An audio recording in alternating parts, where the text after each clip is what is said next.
The videos you see on YouTube, although they're important and certainly a record for Jamie to look back on as a memory jogger in years to come,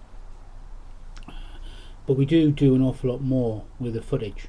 Now, some of that I won't talk about because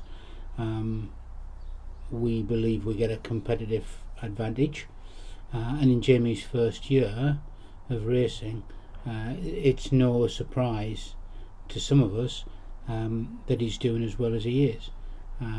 The level of detail that Jamie, his dad Richard, Chris the mechanic and myself go into, looking at the footage from an analysis point of view,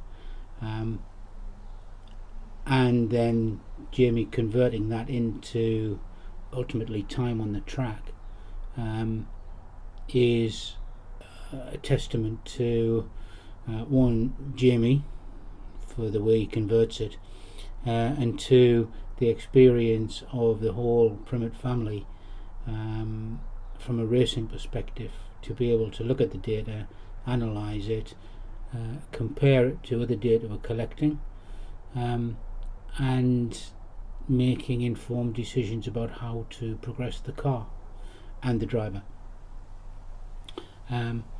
So some of those things we won't cover, but one of the things I wanted to cover in this video is how we do some analysis on the video footage post-race weekend, and how we then convert that into actions moving forward.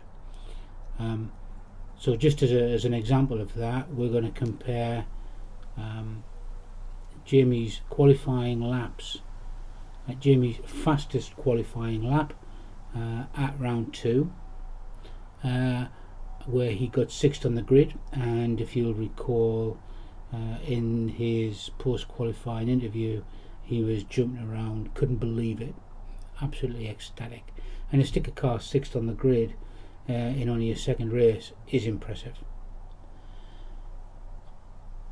We're going to compare that footage with round 3, which was the race last weekend before, which was the American Speedfest race.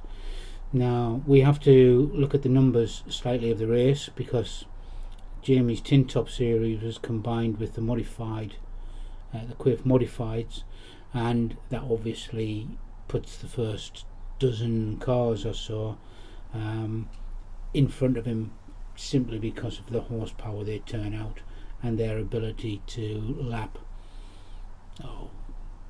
5+ seconds faster around Brands Hatch Indy circuit. So we're going to compare Jamie's 2 fastest laps from qualifying in rounds 2 and rounds 3.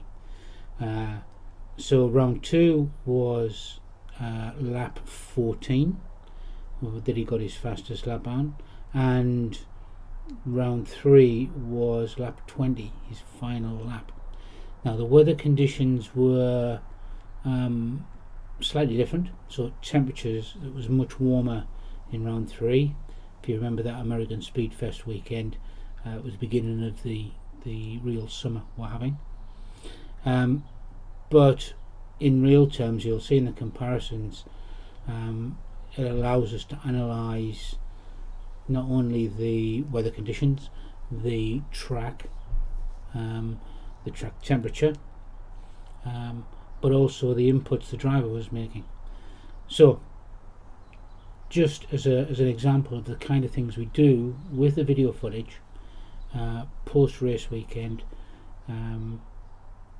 we're going to compare the laps, and you'll see from the interviews we give for the round 2 and round 3, the interviews with Jamie after qualifying, you'll see a very different tone for what turns out to be not a huge difference.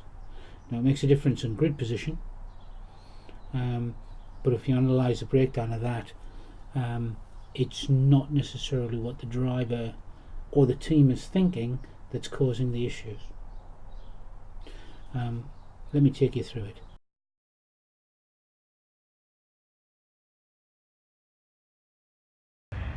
Oh, 6th place in qualifying. 6th place.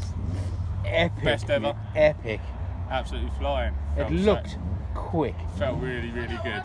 Yeah, some really fast cars behind as well. So Yeah. Well chuffed with that.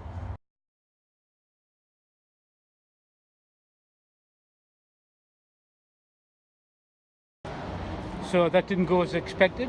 No, I was expecting a little bit more. There's something not right on the car. I'm a second out on pace. Just not the grip that I wanted, or to be honest, expected. So yeah, a little bit pissed at the moment. Just not happy. So the guys are frantically looking for stuff now. Yeah, something's changed somewhere.